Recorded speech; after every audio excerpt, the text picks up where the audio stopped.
The Joy of Meditation, Basic Meditation Method, Ajahn Brahm. Welcome back everyone to Mind Podcast. In this video we will go through the first 4 stages of meditation. You might be tempted to rush through these initial stages, but you must be very careful if you choose to do so. Skipping these early stages too quickly can result in insufficient preparation. It's like building a house on an unstable foundation. The house may go up quickly, but it could also collapse just as fast. Therefore, it's wise to spend more time laying a solid foundation before you start building the upper floors, similar to advancing to higher stages of meditation, so that these higher stages can remain stable for a longer period of time. 7 stages of meditation practice, according to Ajahn Brahm's guidance. Stage 1, present moment awareness. Stage 2, silent present moment awareness. Stage 3, silent present moment awareness of the breath. Stage 4, sustaining complete attention to the breath. Stage 6, experiencing beautiful nimitta. Stage 7, jhana, absorption stage. Stage 1, present moment awareness. When I teach meditation, I like to start with the simple step of letting go of the baggage of the past and the future. You might think this is easy to do, but in reality, it's not. Letting go of the past means that you no longer think about work, family, commitments, responsibilities, your happy or sad childhood, and so on. You release all past experiences by not paying attention to them anymore. While meditating, you become a different person. You have no history, no past. You shouldn't think about where you live, where you were born, your parents, or your upbringing. You let go of all that history. In this way, when you are sitting in meditation with fellow practitioners, everyone is the same, just meditators. It doesn't matter whether you are a senior practitioner or a beginner. If you have let go of your entire history, we are all equal and free. We are free from worries, free from perceptions, and from thoughts that could obstruct us from developing the peace that comes from letting go. Eventually, every piece of your past will be released, even memories of what just happened a short while ago. Whatever has occurred no longer concerns us. Nothing lingers in our minds. This is how we let go of the past. Cultivating the mind is like a cushioned cell. When any experience, perception, or thought touches the surface of this cell, it doesn't bounce back. Instead, it sinks deeply into the cushion and remains there quietly. The past no longer reverberates in our consciousness. Some people believe that by reflecting on the past, they can learn a thing or two to solve their problems. However, if we look back on the past, we do so through various distorted lenses, which can skew our view. What we think of the past may not necessarily be what truly happened. This is why people often argue about something that just happened right before their eyes. The same event, but what they remember moments later may not be exactly what they witnessed. We often see this when the police investigate a traffic accident. 2 direct witnesses, who are completely honest in their accounts, may tell 2 entirely different stories about how the accident occurred. Thus, we can infer that our memory of past experiences is unreliable, so we shouldn't place too much emphasis on the past. Bury the past just as we bury the dead. We bury the coffin or cremate the body and end everything related to that person.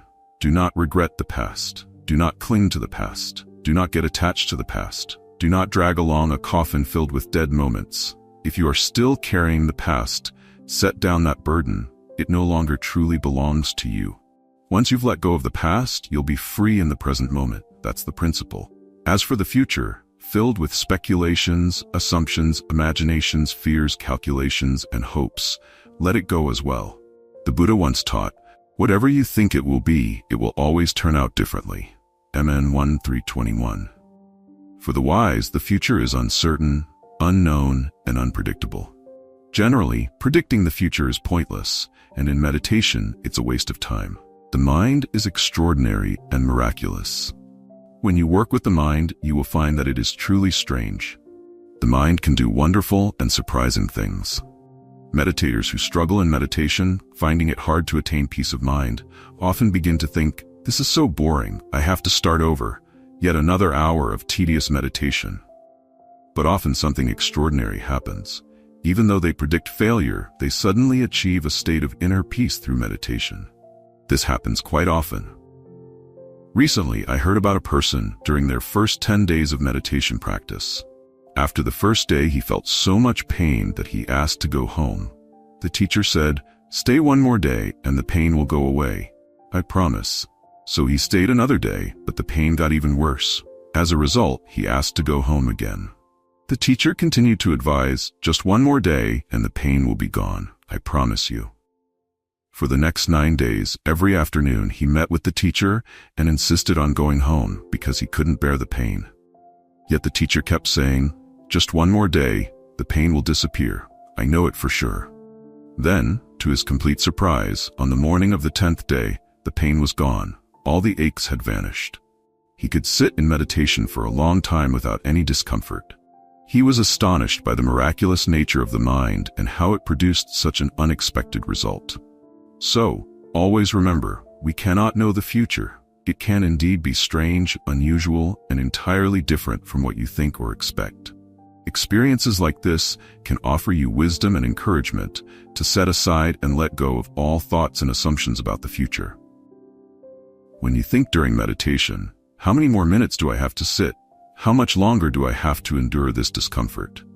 You're merely wandering into thoughts of the future. But you have no idea that the pain or physical discomfort can disappear in an instant. Simply put, you cannot predict when that might happen.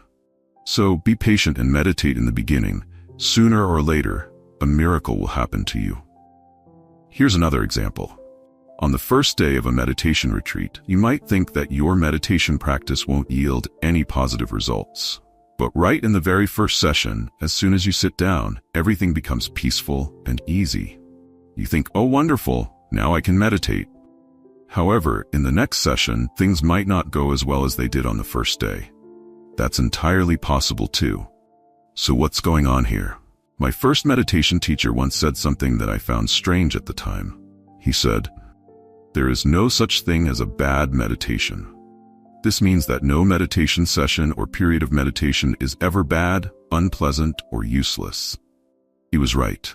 All the meditation sessions you consider terrible and frustrating are actually the times when you're working hard to earn your wages afterward. As the saying goes, failure is the mother of success. It's like a daily wage worker who works all day on Monday, but doesn't get paid at the end of the day. "What am I doing here?" he thinks to himself. He continues working all day Tuesday, but still receives nothing.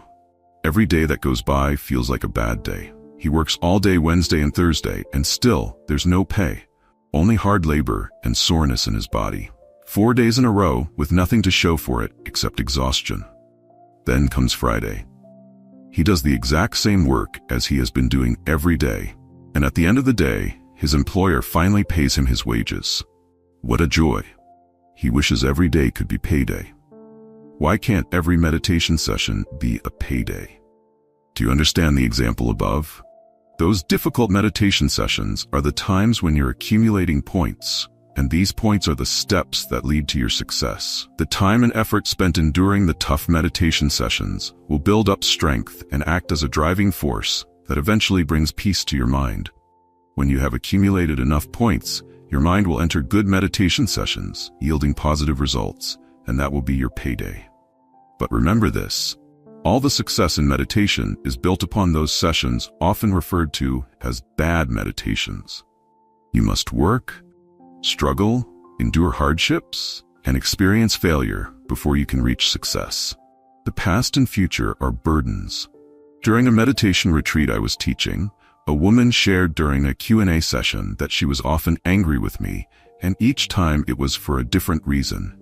In the initial meditation sessions, she found it difficult and exhausting, and she was upset with me for not ringing the bell earlier to end the grueling session. Later, when she experienced the beautiful peace of meditation, she got upset because I rang the bell too soon, cutting short the pleasant experience. Yet, in reality, all the meditation sessions were exactly the same length, precisely 1 hour. When you keep guessing about the future with thoughts like, "How many more minutes until the bell rings?" you are causing yourself unnecessary suffering. Therefore, be cautious and avoid carrying the burden of "how much longer?" or "what should I do next?" If you keep thinking that way, you are no longer focused on what is happening right now. you're just creating more trouble for yourself. Doing so means you are not meditating. At this stage, you should direct your attention to the present moment, to a point where you don't need to know what day it is today or what time it is right now. Morning? Afternoon? Who knows? All you need to know is right now. In this way, you can enter meditative time where you only meditate in the present moment. You don't pay attention to how many minutes have passed or how many minutes are left. You don't even remember what day it is or what day of the week it is. When I was a young monk in Thailand, I truly didn't remember what year it was. It was a wonderful time, living in the realm of timelessness, a realm freer than the outside world where everyone chases after time. In that timeless realm, you experience the present moment, just as the wise have been experiencing the present moment for thousands of years. You've reached the reality of the present reality of the now. The present reality is incredibly magical and extraordinary. When you've let go of all the past and all the future, it's as if you have been reborn. You are here.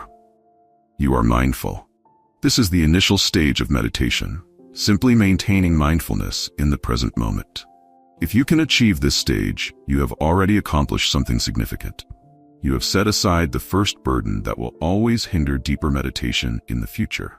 Therefore, it's essential that you put in effort to ensure that this first step is strong, solid, well-structured, and wholesome. Stage 2, Silent Present Moment Awareness.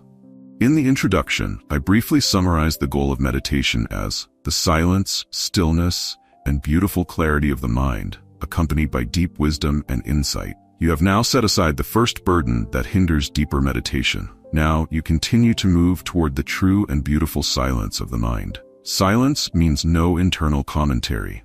When discussing the second stage, it's helpful to differentiate between silent present moment awareness and thinking about it. For example, when you are watching a tennis match on TV, you might notice two different matches happening simultaneously.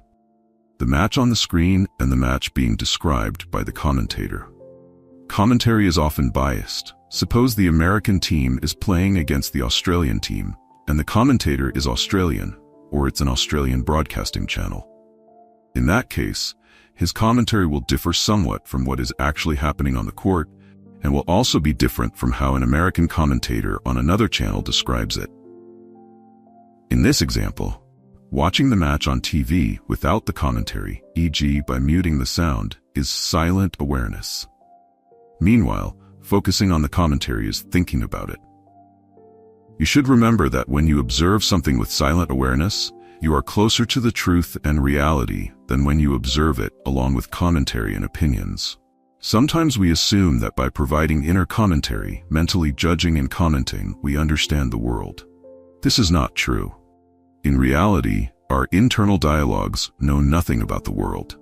It is these internal monologues that entangle us in delusion and ignorance, which in turn cause suffering. The internal dialogues are what fuel our anger and hatred toward those we dislike and create harmful attachments to our loved ones. Attachments that may hinder us from the path of renunciation and spiritual liberation. Internal dialogue is the root of all troubles and suffering in life. It creates fear and guilt, anxiety and distress.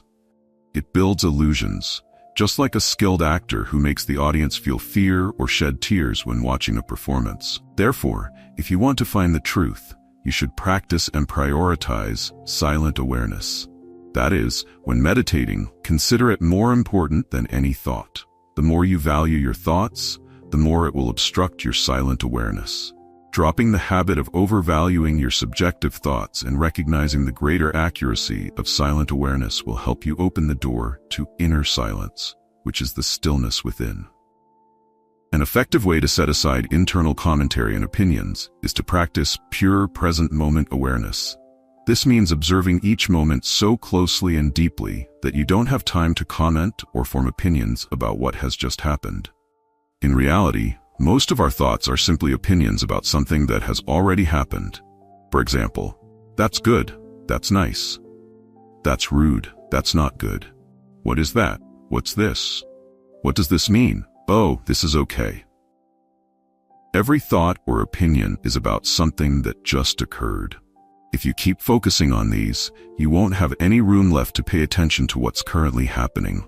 You're just attending to the old guests who have entered the house without greeting the guests at the door.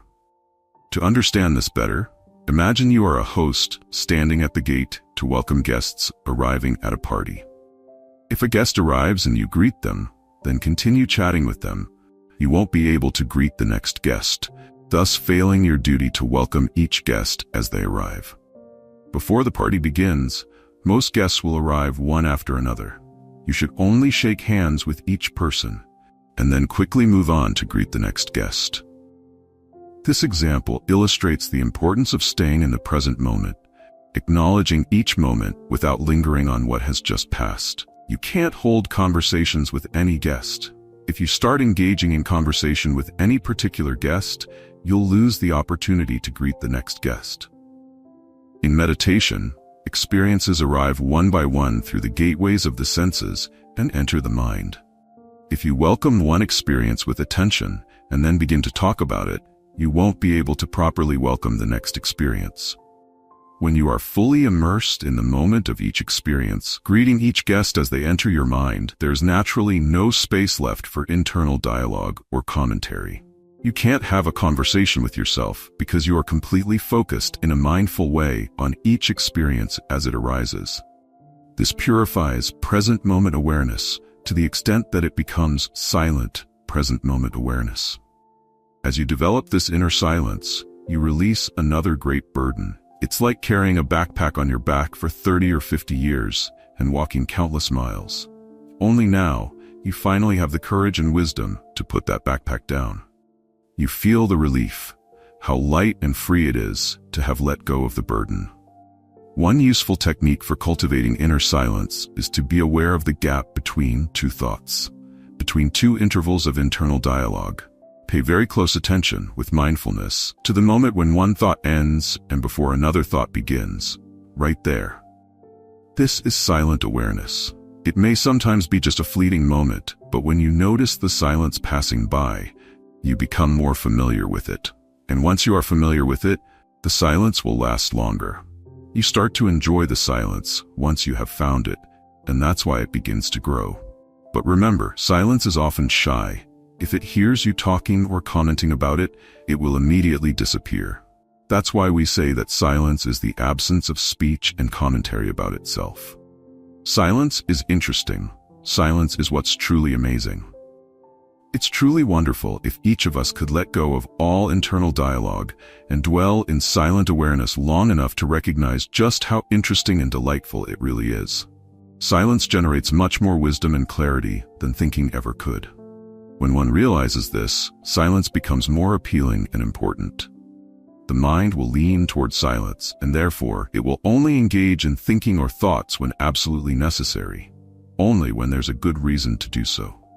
If we realize that most of our thinking is actually useless, that it doesn't take us anywhere and only gives us headaches and confusion, then naturally we'll be happy and willing to spend more time in our inner silence. Thus, this second stage of meditation is silent, present moment awareness. Perhaps we should spend a lot of time practicing just these first two stages, because if we successfully develop stages 1 and 2 to the extent described above, we have already made a very long journey in our meditation practice. In silent present moment awareness, we experience peace, joy, and wisdom as results. Stage 3, silent present moment awareness of the breath. If we want to progress further, we don't apply silent awareness to just anything. Instead, we choose to focus silent awareness on a single object. That single object could be the breath, loving kindness, metta, a mental image like a colored disc known as kasina, or any other object used as the target of mindfulness. In this book, I choose the breath as the object of silent attention, unity, and distraction. Choosing to focus our attention on a single object is a way to eliminate distraction and move towards unity. When the mind begins to unify and maintains focus on a single object, the experiences of peace, joy, and strength increase significantly. Here we discover that distraction, the multiplicity and diversity of perceptions, is a major burden. This is like having 6 phones ringing simultaneously on your desk. You won't be able to accomplish anything until you let go of the variety of different calls and choose to pick up only one phone. That is the solution to avoiding confusion, and that is the relief that brings peace. You should clearly understand. Distraction is a burden. If you comprehend this, it's an important step that helps you focus all of your attention on the breath. Careful patience is the fastest way. If you cultivate silent awareness carefully for a long period of time, it will be easier for you to direct mindful awareness to the breath and follow the breath in each moment without interruption. This is achievable because you have already overcome the two main obstacles of breath meditation. The first obstacle is the habit of the mind wandering between the past and the future. And the second obstacle is internal dialogues, as described in the previous sections. That's why I want to emphasize the first two stages of meditation. 1, present moment awareness, and 2, silent present moment awareness, as solid preparatory stages for the higher and deeper stage of breath meditation. Many meditators rush to begin breath meditation while their minds are still jumping around between the past and the future, and their attention is still being drowned by internal dialogues. This happens to everyone when they first sit down to meditate on the breath.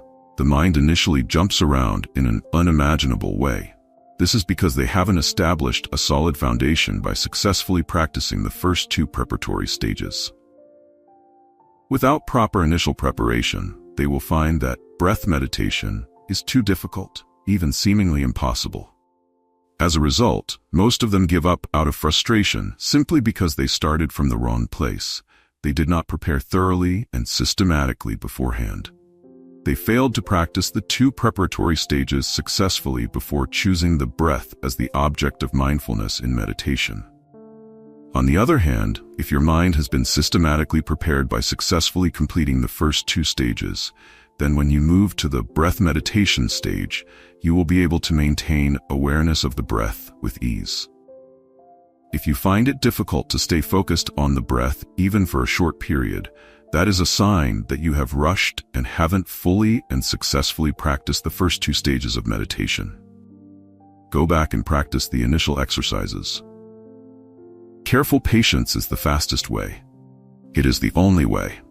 Observing the breath, location, does not matter. When you focus on the breath, you should be attentive to the experience of the breath itself as it is happening. You observe what the breath is doing, whether it's going in, going out, or in between.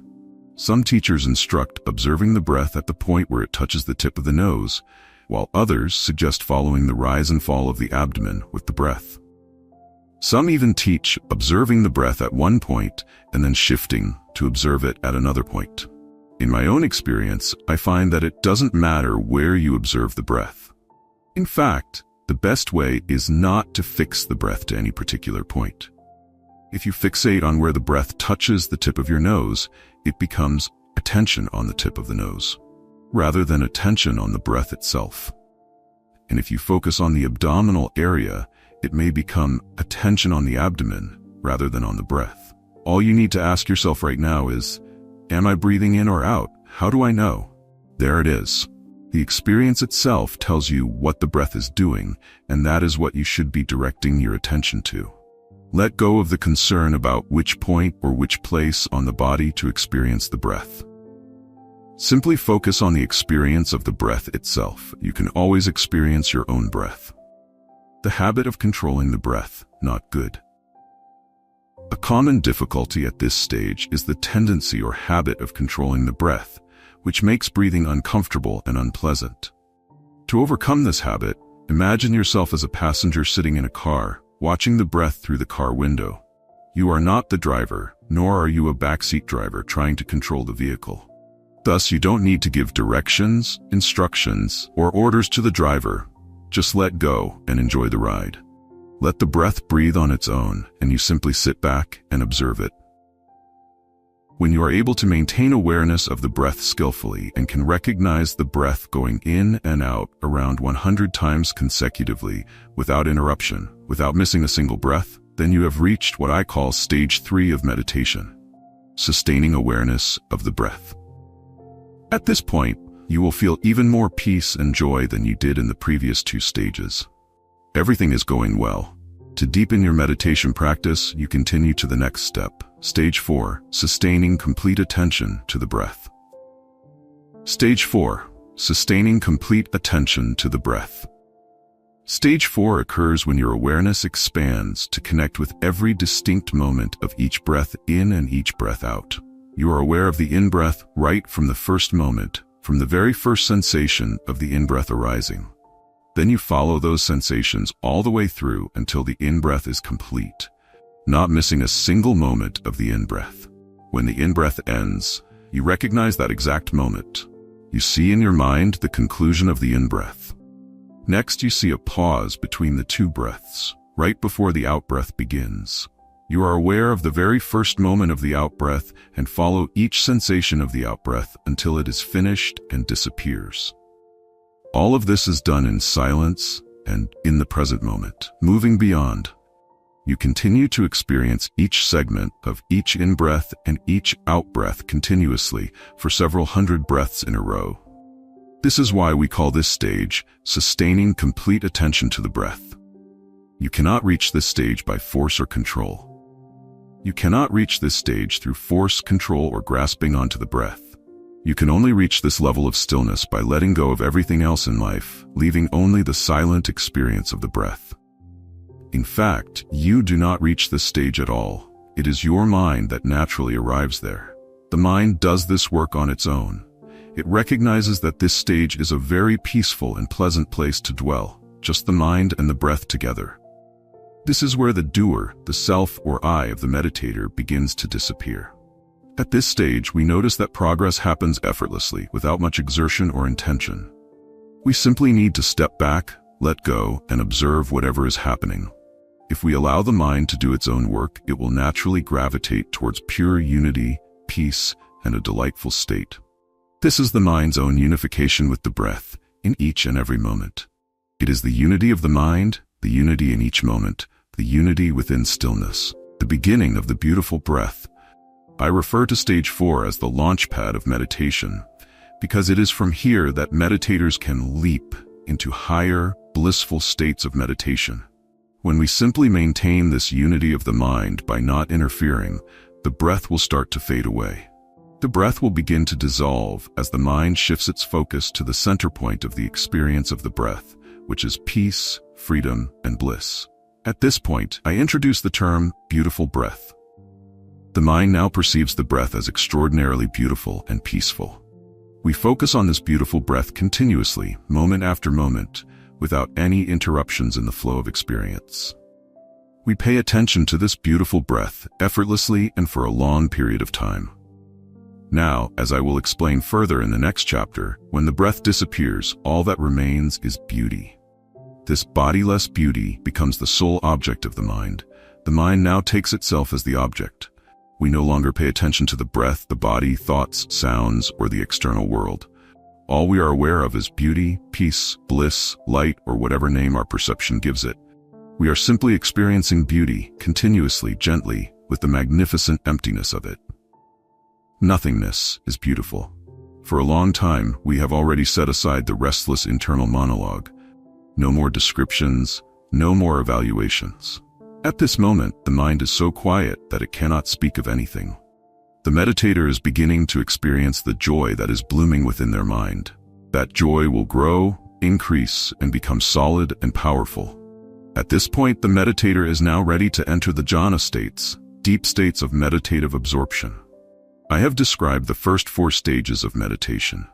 Each stage must be successfully practiced before moving on to the next one. Spend ample time practicing these 4 initial stages, cultivating them until they are strong and stable before advancing to the higher stages. If you invest time and effort in training like this, you will be able to maintain stage 4 with ease, sustaining complete attention to the breath during every moment of the breath, without a single interruption, without missing a single moment for around 200 to 300 breaths in and out. I'm not suggesting that you should count each breath precisely. This is just a guideline, and you can estimate the amount of time it takes for 200 to 300 breaths. At this stage, if you can sustain continuous and complete attention on the breath for an extended period, your level of success will be solid and well prepared for transitioning into higher, deeper stages of meditation. As I have mentioned before, careful patience is the fastest way to success in meditation. Higher stages of meditation. In this section, we will explore the 3 higher stages of meditation, which include Stage 5, sustaining complete attention to the beautiful breath. Stage 6, experiencing the beautiful nimitta. Stage 7, the jhana states, absorption states. Each of these higher stages builds upon the previous ones, leading the meditator into profound states of peace, clarity, and inner bliss. Stage 5, sustaining complete attention to the beautiful breath. Typically, this stage flows naturally and seamlessly from Stage 4. As briefly explained in the previous chapter, when complete attention rests easily and continuously on each breath experience, without anything interrupting the steady flow of awareness, the breath will automatically become more refined. It transforms from the ordinary, coarse breath into a very gentle and peaceful, beautiful breath.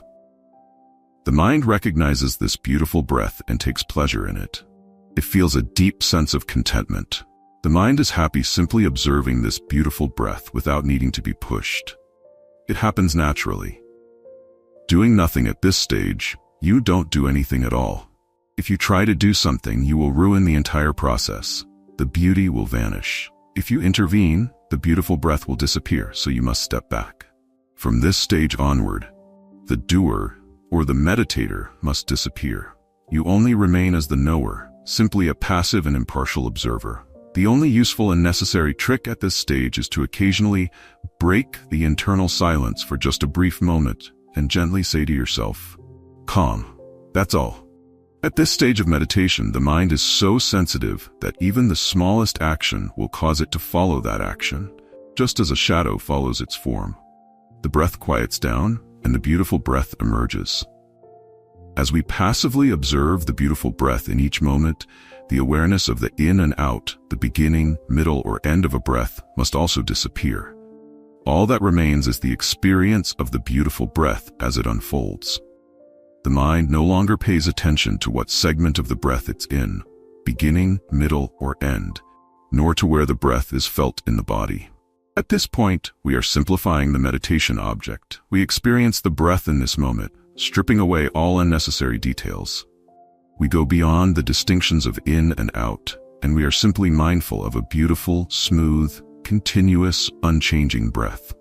Do absolutely nothing, just observe how peaceful, beautiful, and timeless the breath is. Watch how you leave it alone, and let it be still. Take time to savor the sweet serenity of the beautiful breath, quieter, sweeter, more than ever before. All that's left is beauty. When the breath disappears, only the sign of beauty remains. This is not because we want it to happen, but because there is sufficient stillness. A passage from English literature might help clarify what it's like to experience when the breath disappears. In Alice in Wonderland by Lewis Carroll, there's a scene where Alice sees a cat named Cheshire sitting on a branch nearby, grinning from ear to ear. But the cat keeps disappearing and reappearing so quickly that Alice can't keep track. Alice says to it something along the lines of, "I don't want to see you appearing and disappearing suddenly, like some restless creature." The cat replies, "All right." And this time it withdraws slowly, starting with its tail and finally ending with its face and grinning mouth. The last thing to disappear is its grin. Alice remarks that, until now, she had only seen a cat without a grin. Now, she sees only a grin without a cat. Strangely enough, this story is an exact metaphor for the meditation experience described above. Just as the Cheshire cat disappears, leaving behind only its grin, the meditator's body and breath also disappear, leaving only the presence of beauty. For Alice, it was one of the most curious things she had ever seen. For the meditator, it is similarly strange to experience only the beauty drifting lightly with nothing else, not even a breath. This beauty, or more accurately the sign of beauty, is the next stage along the meditative path. This sign is called nimitta in Pali. Hence the next stage, stage 6, is called experiencing the beautiful sign or the beautiful nimitta. Stage 6, experiencing the beautiful nimitta. Stage 6 is reached when the meditator has completely let go of the body, thoughts, and the five senses, including awareness of the breath, leaving only a beautiful sign in the mind known as nimitta. This pure object within the mind is a real phenomenon in the realm of the mind, citta, and when it first appears, it is truly strange to the meditator.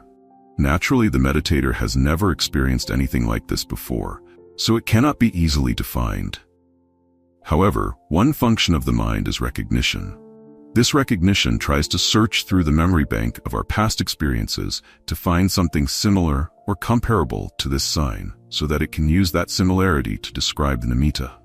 For most meditators, this out-of-body beauty, the blissful sense of the mind, nimitta, is often perceived as some form of beautiful light. Some meditators see nimitta as a white light, others see it as golden light, and some perceive nimitta as a pearl-like blue light, etc. However, it is not a physical light because the meditator's eyes are usually closed, and visual consciousness, the eye's ability to see, has long since shut down. The nimitta is actually the mind's consciousness, free from the world of the five senses for the first time. The nimitta is like a full moon, akin to a bright and clear mind, emerging from behind the misty clouds.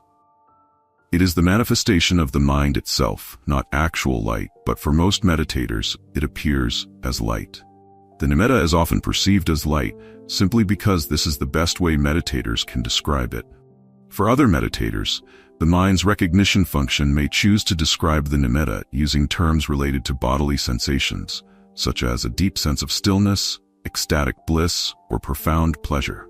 However, remember that the body's sensory consciousness, which perceives sensations like pain, pleasure, heat, and cold, has long since shut down, so the sign is not a physical sensation.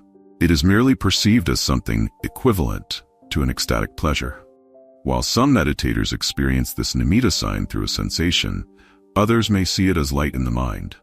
However, in reality, they are all trying to describe the same mental phenomenon. Their nimitta is the same phenomenon, the same mental object. They are all experiencing the same pure object of the mind, but the differing descriptions come from each individual's unique way of perception. Characteristics of the nimitta. A meditator can recognize a nimitta by the following 6 characteristics. 1. It only appears after stage 5 of meditation, i.e. after a long period of experiencing the beautiful breath. 2. It only appears after the breath has completely disappeared. 3. It only manifests when all 5 senses, sight, sound, smell, taste, and touch, are absent. 4. It only emerges in a silent mind when all descriptive or analytical thoughts, inner dialogues, have completely disappeared. 5. It is strange but highly captivating. 6. It is a simple object, extraordinarily simple, yet beautifully radiant. I mention these 6 characteristics to help you differentiate between a real nimitta and an imagined one. Many times when the nimitta first appears, it can be very faint. In this case, the meditator must immediately return to the previous stage, sustaining complete attention to the beautiful breath. Stage 4. Many people reach the nimitta stage too early. At that point, the nimitta is clear, but not stable. It flickers like a lighthouse beacon and then disappears altogether. This happens because the meditator has prematurely left the stage of sustaining complete attention to the beautiful breath, stage 5. That meditator should immediately return to that stage. A meditator must be able to sustain their attention on the beautiful breath with ease for a long period of time before the mind can maintain pure awareness on the nimitta, which is far more subtle. Thus, you should train your mindful awareness on the beautiful breath. Practice patiently and diligently. When you progress to the nimitta, it will become clear, stable, and easy to maintain. Letting go. Why does the nimitta appear faint? The main reason the nimitta appears faint is that the level of satisfaction is still too shallow. You still want something more. Typically, you might want a clearer nimitta, or you may want to attain the jhana, absorption state. Therefore, you should let go of that desire. Cultivate a sense of satisfaction with the beautiful breath, and then the nimitta and jhana will naturally occur. In other words, an unstable nimitta appears because the doer is still unwilling to stop interfering. The doer is the one who controls, directs, and acts like a backseat driver, constantly meddling in things that are not their concern, making a mess of everything. Meditation is a natural process that leads to rest, and it requires you to completely step aside. Deep meditation can only happen if you truly let go of everything. This means letting go in a way that the process happens beyond the meditator's reach. One skillful way to achieve such deep letting go is to consciously offer a gift to the nimitta and instill trust in it. For example, you are meditating and in a state of deep continuous silence. The way to maintain and develop the nimitta effectively at this moment is to create a sense of trust in your mind.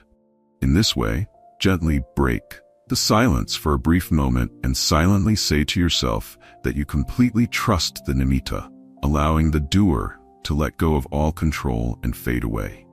The mind, reflected by the nimitta you are witnessing, will carry on the process smoothly while you sit back and observe. You don't need to do anything else here, because the strong beauty of the nimitta is more than enough to hold your attention without you needing to assist or intervene. Be cautious at this point. Never start asking questions like, "What is this? Is this the jhana state? What should I do next?"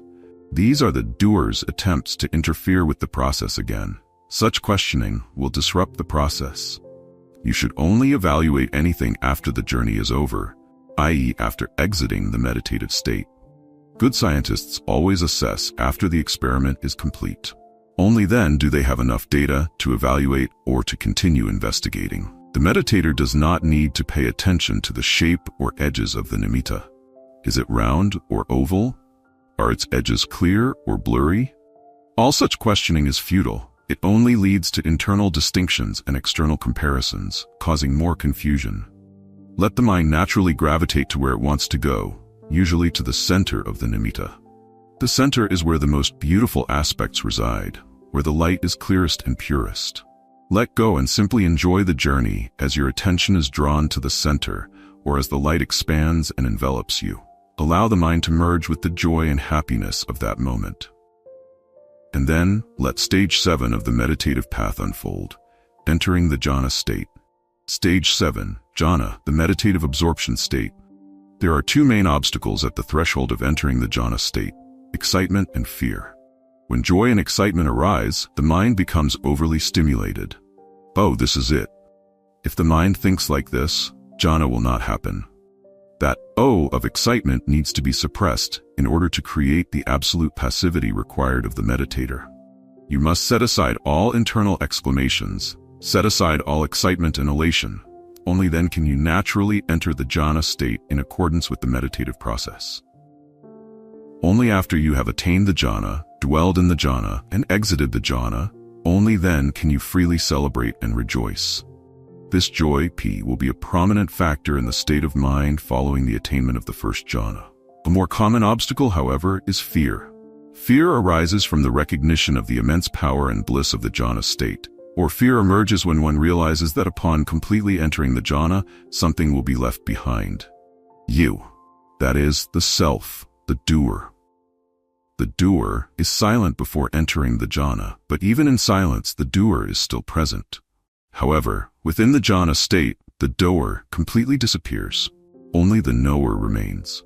At this point, the meditator is fully aware, but all forms of control are beyond reach. The meditator cannot even produce a single thought, nor make any decisions. The willpower has been frozen, and this can be frightening for new meditators who have never experienced a state where they lose all control, yet are more fully awake than ever before. Losing control, losing the ability to direct, losing the doer, but still fully aware, fully conscious, still having the knower. The fear arises from the loss of a part of one's identity, a piece of the self. This fear can be countered through faith in the Buddha's teachings and by recognizing the enticing joy that lies before you. The Buddha often taught that joy of the jhana is not to be feared, but should be pursued, developed, and practiced frequently. According to the Latka Kopama Sutta, MN 6621. So, before the fear arises, place your complete trust in the joy, trust in the Buddha's teachings, and trust in the noble disciples of the past who practiced according to the Buddha's words and attained liberation. Trust in the Buddha's Dharma and allow the jhana state to envelop you in a gentle, transcendent, selfless, and blissful experience. This will be the deepest state of your life. Be brave and let go completely of all control, even for just a moment, and allow yourself to expound meditative absorption for yourself. Characteristics of the jhana states. A jhana state lasts for an extended period. If it only lasts for a few minutes, it does not qualify as a true meditative absorption state. The higher jhana states can often last for many hours. Once in a jhana state, the meditator no longer has a choice in the matter. One only exits the jhana when the mind is ready to leave, when the energy gained from letting go has been fully expended within that state. Each jhana is a state of stillness and satisfaction of the mind, so its very nature is to endure for a long time. Another characteristic of jhana is that it only occurs after the nimitta has been distinctly perceived, as previously explained. Moreover, meditators should know that during the jhana state, there is no longer any awareness of the body, e.g., no sensation of pain, no hearing of external sounds, no creation of thoughts, not even good thoughts. Only a clear, distinct awareness remains, an uninterrupted experience of a non-dual nature that continues for a prolonged period. This is not a state of unconsciousness, but rather a heightened state of awareness. The great debate between insight meditation and concentration meditation. Buddhist schools often discuss two forms of meditation: vipassana, insight meditation, and samatha, concentration meditation. In reality, these two forms are inseparable aspects of the same meditative process. Samatha, concentration or tranquility, is the happiness and peace that arise from meditation, while vipassana, insight, is the clear understanding and wisdom also gained through meditation. Tranquility leads to wisdom, and wisdom leads to tranquility. Anyone who has read all the instructions in this book and mistakenly thinks this is only about samatha meditation and has nothing to do with vipassana should remember that the instructions in this book are not solely about samatha meditation, nor are they solely about vipassana meditation. They are simply about meditation. Meditation is the cultivation of the mind, bhavana, and this method was directly taught by the Buddha, Anaphor 125-27, MN 151, 13-19, and has been repracticed in the forest tradition of northeastern Thailand, which includes my teacher, Ajahn, who followed and passed down these teachings. Ajahn often emphasized that samatha and vipassana cannot be separated and cannot be developed without right view, right intention, right conduct, etc. Samatha and vipassana are like two sides of the same hand. According to the Theravada tradition, they are inseparable. To progress through the 7 stages I have described above, a meditator needs to have an understanding and acceptance of the Buddha's teachings, and their virtue must be pure. Insight meditation, vipassana, is an essential part of the meditative method presented from the beginning of this book until now. In particular, this form of meditation can generate wisdom, penya, in 3 important areas: wisdom to address difficulties, dukkha and obstacles that impact everyday happiness, wisdom in meditative practice, and wisdom to understand the nature of the self. Let's now look at these 3 aspects in more detail. Wisdom to address difficulties affecting everyday happiness. When a difficult problem arises, death, illness, loss, or even an argument that causes hurt, it is not just suffering, but it also disrupts everything. It's like being lost and blind in a dangerous, deep forest. When someone is lost in the forest, if someone is lost in a dense forest, that person should climb up the tallest tree or find the highest point to observe the surroundings at a broader level, perhaps spotting a river or a road leading to safety. Once a person has this general overview of the situation, they will no longer feel confused or disoriented. In this example, the dense forest symbolizes the confusing and chaotic problems of daily life. Climbing up the tree or reaching a high place represents the practice of meditation, which brings calm and clarity, allowing wisdom or vision to arise. Therefore, when you face a difficult problem, don't keep dwelling on it endlessly. If you keep thinking about it, you will only get more entangled in the dense forest. Instead, carefully follow the meditation instructions described in this and previous chapters, and you will be able to free yourself from your difficulties. You will climb above the forest, and from that advantageous position you will be able to gain the wisdom needed to understand what you should do and what actions need to be taken.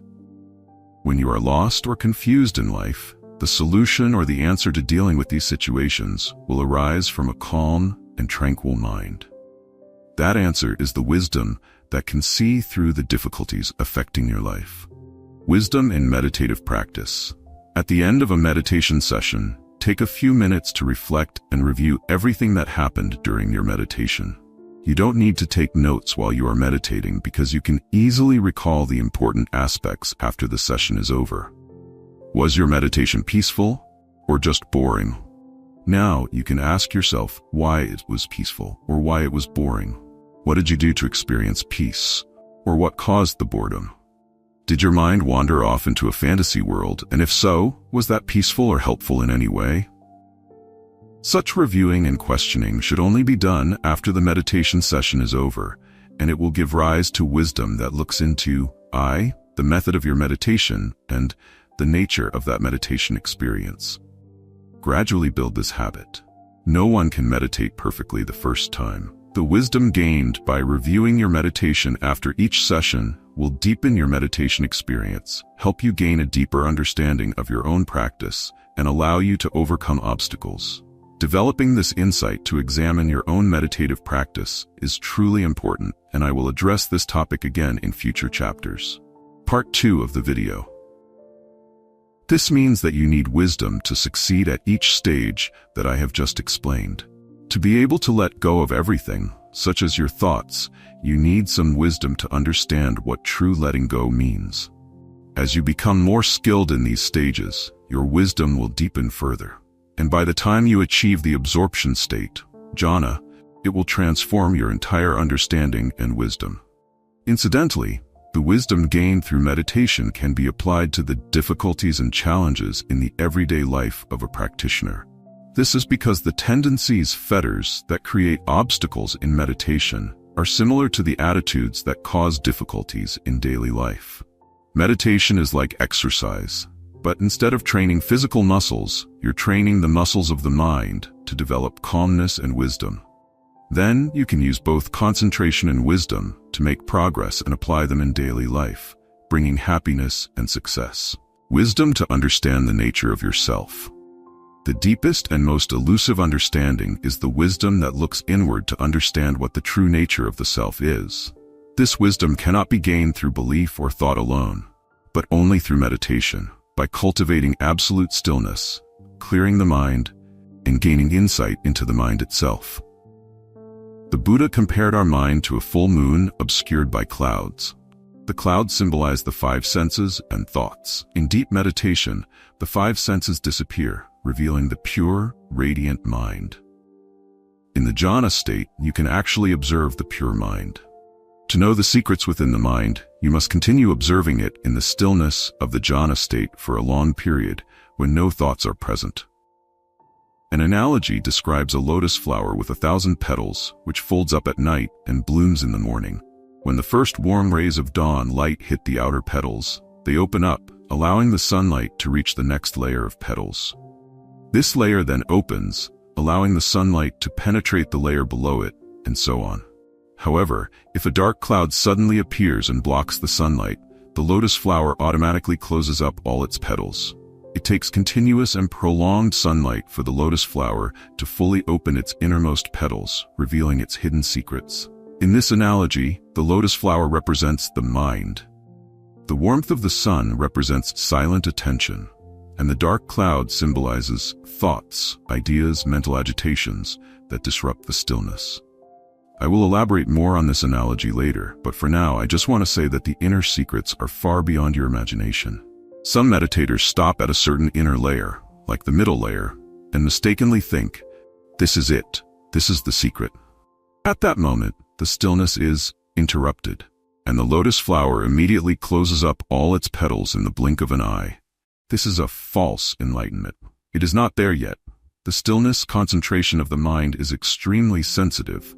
If you think, speak, conceptualize, name it, or interfere with it, it immediately vanishes. Concentration drops instantly.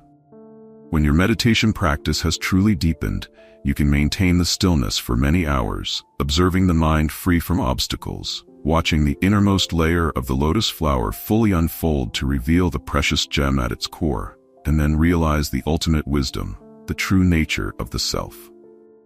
You must find it for yourself, by yourself. In the previous chapter, I advised that patience is the fastest way in meditation. Patience is also essential for the 3 meditative stages we have discussed in this chapter. All these stages are stages of letting go, with each stage depending on the careful success of the previous one. There's no skipping from stage 1 to stage 3 or 7. The more you try to skip, the slower you will progress, and you may even have to start over. Finally, when you attain the jhana state, that's when you have truly let go of everything. This is the deep letting go that results from diligent and careful practice. There is much more to meditation than everything I've shared up to this point. In these first 2 chapters, I have only discussed the basic method of meditation, the 7 stages to reach the first jhana, first meditative absorption. There is still much to be said about the obstacles, the qualities of mindfulness, other meditation objects, besides breath, and more.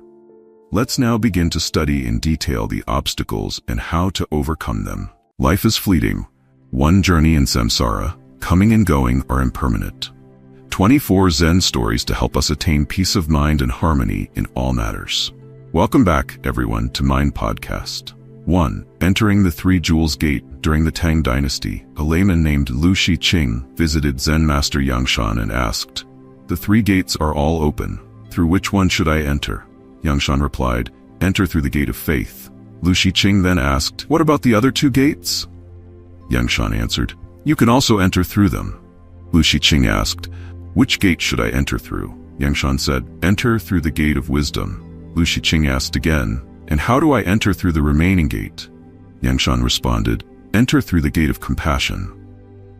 Lu Shiqing then inquired, "If 1 gate is enough, why do we need 3? Yangshan explained, "Those who enter through the gate of faith do so through the Buddha, through the gate of wisdom, via the Dharma, and through the gate of compassion, via the Sangha.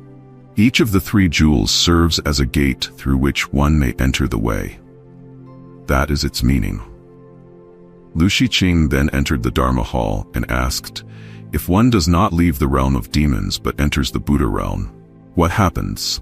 Yangshan waved his whisk in reverse 3 times, and Lu Shiqing bowed deeply. Afterward he asked, "Do you still observe the precepts, Zen Master?" Yangshan replied, "I do not observe precepts." Lu Shiqing asked, "Do you still practice sitting meditation?" Yangshan answered, "I do not practice sitting meditation." Lu Shiqing remained silent in deep thought for a long time. Seeing this, Yangshan asked, "Do you understand?" Lu Shiqing replied, "I do not understand." Yangshan then said, "Flowing without observing precepts, rushing without meditation, savoring 2 or 3 cups of tea, the meaning lies in the first sip." It seemed that Lu Shiqing had glimpsed a realization. Wisdom in Zen, any gate can lead to the Buddha's way, just as all roads eventually lead to Rome. 2. Dependent arising in emptiness. King Milinda deeply respected the enlightened monk Nagasena. Nagasena had gained wisdom through meditation, and his words were full of insight. One day, King Milinda asked him, "Are the eyes our true guide?" Nagasena smiled and replied, "No, they're not." The king continued, "Are the ears the guide?" "No, they're not." "What about the nose?" "No." "The tongue?" "No." "Then, is the body our guide?" "No, the body is just an illusion." "So, is the mind the guide?" "No, it's not." Finally, King Milinda asked, "If the eyes, ears, nose, tongue, body, and mind aren't the guide, then where is the guide?" Nagasena smiled and asked, "Is a window a house?" Surprised, the king said, "No." "Is a door a house?" "No." "Are bricks and tiles a house?" "No." "What about the bed or chairs?" "No." Nagasena laughed and said, "So, if the windows, doors, bricks, and chairs aren't the house, then where is the house?" At that moment, King Milinda had a sudden realization. Zen wisdom. When the mind is free from desires and biases, our true nature reveals itself. If the will is pure, the mind will be pure. Trying to have a clear mind without clearing distractions is like trying to clean a mirror without wiping it. It's impossible. 3. The rain of flowers that didn't stick in Buddhism. Those who do not shave their heads but live in the secular world while following the precepts and having faith in the Dharma are called lay practitioners or civilians. Vimalakirti was a renowned layman of extraordinary wisdom, skilled in debate. When he fell ill in the city of Vaisali, he used this as an opportunity to explore the Dharma with the disciples of the Buddha. the Buddha sent his senior disciples to visit him, but they were all hesitant to go, fearing they wouldn't be able to complete their mission as they had previously lost debates with Vimalakirti. Finally, the Bodhisattva Manjushri was sent, accompanied by other bodhisattvas and disciples. Manjushri and Vimalakirti engaged in profound discussions on the Dharma, captivating everyone who listened. At that moment, a heavenly maiden appeared in the room and scattered celestial flowers around the listeners. The rain of beautiful flowers created a magnificent scene. Interestingly, the flowers that fell near the bodhisattvas simply drifted away, while those that landed near the senior disciples stuck to them. The disciples tried to use their spiritual power to shake off the flowers, but no matter how hard they tried, the flowers clung to them. The heavenly maiden asked Sariputra, "Why do you want to remove the flowers?" Sariputra replied, "These flowers sticking to our bodies are against the precepts of Buddhism, so we wish to rid ourselves of them." The heavenly maiden responded, "Do not say that. The flowers themselves are no different from the teachings of the Dharma. They are considered inappropriate only because of your discrimination. Look at the bodhisattvas. They do not perceive the flowers as flowers, so the rain of flowers does not cling to them. However, because you hold on to discrimination and fear, the flowers stick to you. When your mind is entangled, how can you remove what does not truly stick?" The reason we are often confused, trapped, and unable to reveal our true nature is because of our discrimination and attachment. If we can dissolve our discriminating mind and attachment and stop seeking externally, our true nature will naturally shine through. Zen wisdom. Zen embodies the essence of true nature, existing everywhere, encompassing all things. It is both vast and minute, containing all characteristics of purity, goodness, and perfection. 4. The fulfillment of the perfected body. A young disciple once sought the wisdom of a teacher. Every day he would ask the same question, "Master, what is the true value of life?" The teacher grew tired of the repeated question. One day, the teacher handed the disciple a stone from his room and said, "Take this stone to the market and try to sell it, but don't actually sell it. Just see how much people are willing to pay." The disciple went to the market, and people offered different prices for the stone. Some said it was large and beautiful and offered 2 coins, while others thought it could be used as a weight and offered 10 coins. In the end, the highest offer was 10 coins. The disciple excitedly returned to the teacher saying, "This stone has no real use, but someone offered 10 coins for it. I think we should sell it." The teacher replied, "Don't sell it yet. Take it to the gold market and see how much they will offer, but still, don't sell it." The disciple took the stone to the gold market. The first person offered 1,000 coins, the next offered 10,000, and finally, someone offered 100,000 coins. Thrilled, the disciple rushed back to the teacher and shared the unexpected results. The teacher then said, "Now, take this precious stone to the finest jewelry market and see how they value it." The disciple followed the teacher's instructions. The first person offered 100,000 coins, but as he didn't sell it, the price increased to 200,000, then 300,000, until the buyer was frustrated and asked the disciple to name his price. The disciple returned to the teacher, saying, "The stone is worth several 100,000 coins." The teacher responded, "You see, I cannot teach you the value of your life while you're still using the market's eyes to judge it. The true value of life is found within each person. It takes the eyes of the finest jeweler to see the real worth of life."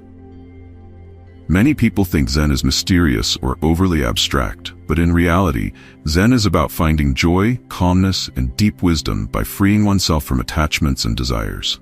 It manifests in everyday life. As Zen masters say, carrying firewood and drawing water is Zen, eating and sleeping is Zen, raising your eyebrows and blinking is Zen, and peace and stillness of mind is Zen. When we let go of burdens and attachments, our pure Dharma body is revealed. The one who adapts to all the changes of the world is the transformed body, and living a successful, fulfilled life is the perfected body. Zen wisdom. Every person has absolute value. By holding on to your noble values, accepting yourself, and encouraging growth, you can become a priceless treasure. Every hardship and wound in life has its meaning. 5. The fortune of awakening the heart. When the Buddha was at Jetavana Monastery, there was a monk who had fallen seriously ill. Due to his long illness, the monk could no longer clean his room, leaving it in a very dirty condition. Initially, many people visited him, but as time passed, fewer and fewer people came to check on him. One day, the Buddha heard about the situation and visited the monk's room. He asked, "Are you sick? Has anyone come to visit you?" "At first, many people visited me, but as my illness dragged on, no one came anymore," the monk replied. "How is your illness now?" the Buddha asked. "Buddha, my illness is chronic and hard to cure," the monk said through tears. After hearing this, the Buddha personally helped the monk sit up, and suddenly, the monk's condition began to improve. "Buddha, thank you so much. My illness is cured. I was abandoned by others, but why is the Buddha so compassionate towards me?" the monk asked. "People should help each other. You help me, and I should help you as well," the Buddha responded. "But Buddha, I have never helped you," the monk said. "You have helped me. You just haven't realized it yet. You do not know of the past lives we shared," the Buddha explained. "Please, Buddha, show me your compassion and tell me the story," the monk requested. "In a past life, there was a cruel king who accumulated wealth by any means necessary. At that time, there was a very compassionate general who risked his life to save a group of monks, allowing them to escape death. You were that general, and the monk who was saved was me." Upon hearing this, the monk was overjoyed. He had been ill and abandoned for so long, but through the Buddha's great compassion, he was freed from both illness and loneliness, regaining health, warmth, and happiness. The Buddha then said, "Of all the fields of merit, caring for the sick is the foremost field of merit. Caring for the sick is not only an act of compassion but also a spiritual practice." The Buddha placed great emphasis on caring for the sick. Compared to someone who is ill, being healthy is happiness. Compared to someone who is blind, having sight is happiness. Compared to someone who limps, having both legs is happiness. Compared to someone hungry, being well fed is happiness. Compared to someone filled with worries, having peace of mind is happiness. Compared to the unfortunate, you are fortunate. If you can recognize your own happiness, then share it with others. Zen wisdom. Living with gratitude in favorable circumstances while maintaining joy and contentment, even in challenging situations, is the key to true happiness in the present moment. 6. Zen on joy and suffering. Dan Din, 989–1080, was a Zen master of the Linji school during the Northern Song dynasty. His surname was Chiu, and he was from Kan, now Hangzhou, Zhejiang province. He became a monk at Longxing Temple and studied under Master Gu Yin Tong, becoming the 10th successor of the Nanyue lineage. After attaining enlightenment, Dan Din resided at various temples, including Jinshan, Lingyin, and Shuido. He frequently interacted with influential figures, and his writings, mostly directed at officials, became known as the Den Men collection. Each day, Zen Master Dan Chiu would instruct his followers, often repeating, how joyful, life is truly joyful." However, when he fell ill, he would occasionally exclaim, such suffering, how painful." The head abbot heard him and criticized him. "A monk should not be crying out about suffering when sick. It is improper." Dan Chi replied, "When one is healthy, it is joyful. When one is ill, it is painful. This is only natural. Why shouldn't I speak of suffering?" The abbot reminded him, "I recall once when you fell into the water and nearly drowned. Even then, your face did not change. You showed no fear and regarded death as a return home. Where is that strength now? You always spoke of joy, but now, when sick, you cry out in suffering." Zen Master Dan Chiu called the abbot over to his bedside and whispered, "Head abbot, earlier I spoke of joy. Now I speak of suffering. Tell me, which is the right thing to say, joy or suffering?" Life should be lived in truth, with a practical spirit. Things should be as they are. When you feel joy, speak of joy. When you feel pain, speak of pain. That is the authentic experience of life. There is no need to hide or speak against your true feelings. If people conceal too much, life becomes exhausting. Therefore, we should live authentically to feel at ease. Life contains all 5 flavors: bitterness, sweetness, spiciness, sourness, and saltiness. Life cannot always be happy, nor can it be perpetually painful. Thus, when you feel joy, embrace it. When you feel suffering, acknowledge it. Trust that these are all genuine feelings of life and accept them sincerely. Zen wisdom. Too much joy can lead to sadness, and prolonged suffering becomes dull. The best way to live is with balance, neither overwhelmed by joy nor crushed by sorrow. 7. Letting go of everything. In Zen practice, we often hear the phrase, let go. By letting go, we experience a transformation in our body and mind, a change that involves releasing attachments, which leads to a deeper understanding of the non-duality of existence, where emptiness and form are one and all becomes liberated. This is the true insight into reality, a mental ability to embrace freedom.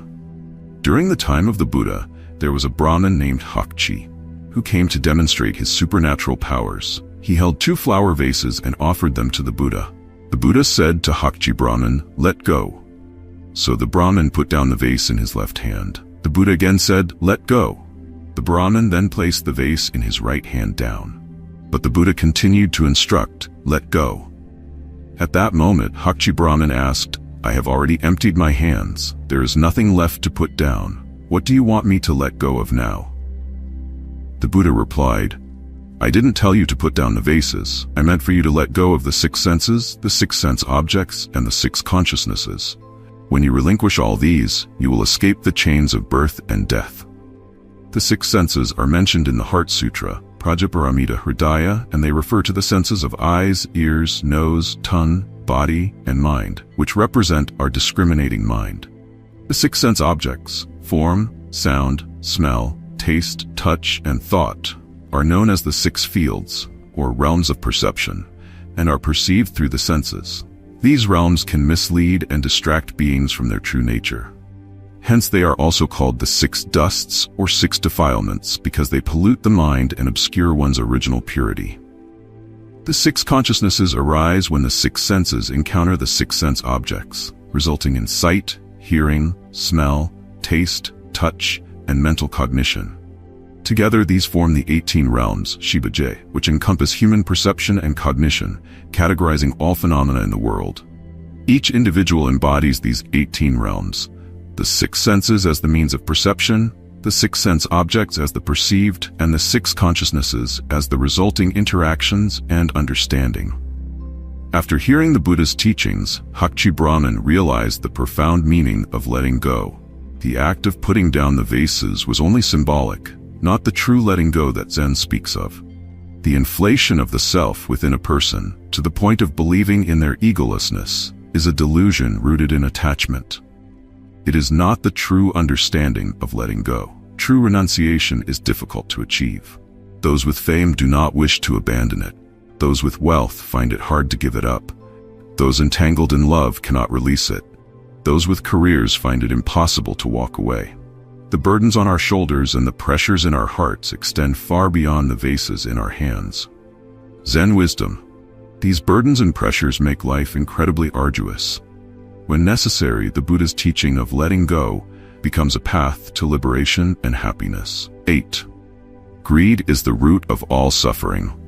A young man and his uncle traveled together, trading goods. One day, they arrived at a large river. The uncle crossed the river first, scouted the area on the other side, and eventually came across a small hut. He entered and saw a widow and her young daughter. As the merchant stepped in, the daughter said to her mother, "Mother, we have an old dish behind our house. It hasn't been used for years. No matter what it's worth, we should sell it. Perhaps we could even trade it for a white gem. I've always wanted one." The mother agreed and fetched the dish, which had been lying among some old items. The merchant examined the dish, gently scratched the surface, and discovered that it was made of pure gold, a priceless treasure. However, not wanting to pay a fair price, he feigned disinterest, threw the dish down and arrogantly said, "I thought it was something valuable. Don't let such a filthy piece of junk dirty my hands." Then, he left. Soon after, the young man crossed the river and headed toward the same direction, looking for his uncle. The little girl saw the merchant approaching and once again urged her mother to try trading for the gem. Although hesitant after the previous encounter, the mother was swayed by her daughter's persistence. The daughter assured her, "This man looks honest and kind, nothing like the greedy man who came before." Ignoring her mother's doubts, the girl brought out the dish and showed it to the young man. The young man immediately recognized the dish's value and said, This dish is incredibly valuable. It's made from a rare type of purple gold. I'll gladly trade all my goods for it if that's acceptable." The mother, delighted, agreed, and the young man went to borrow 2 gold coins from his uncle to finalize the trade and hire help to transport the goods across the river. When the uncle learned that his nephew was about to trade for the valuable dish, he rushed back to the widow's house.